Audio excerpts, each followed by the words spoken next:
Welcome to our channel. Today we how to log into SonarQube Cloud, beginner guide step by step clearly.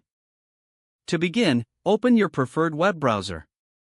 In the address bar, type in the URL for SonarQube Cloud.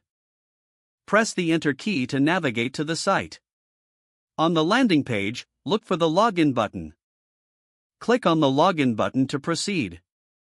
You will be redirected to the login page. Here, you need to enter your email address associated with your SonarQube account.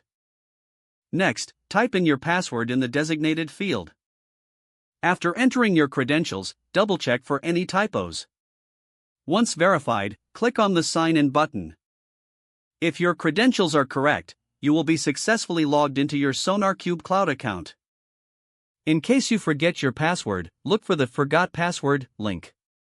Click on it to initiate the password recovery process. Follow the on-screen instructions to reset your password. Once logged in, take a moment to familiarize yourself with the dashboard. Explore the various features available to you as a user. You are now ready to start using SonarQube Cloud effectively.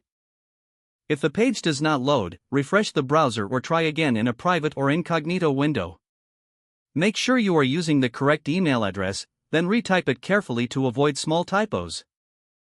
If your password is not accepted, use the reset option and create a new strong password you can remember. Check your spam folder for verification or security emails, then complete any requested confirmation steps. Enable two-factor authentication if available to improve account security and reduce unauthorized access risk. After signing in, review your profile details so your contact information and settings are accurate and current. If you see an error message, note it down and try again after restarting your device and internet connection. Log out when you finish, especially on shared devices, to keep your account and payment information secure. If the page does not load, refresh the browser or try again in a private or incognito window. Make sure you are using the correct email address, then retype it carefully to avoid small typos.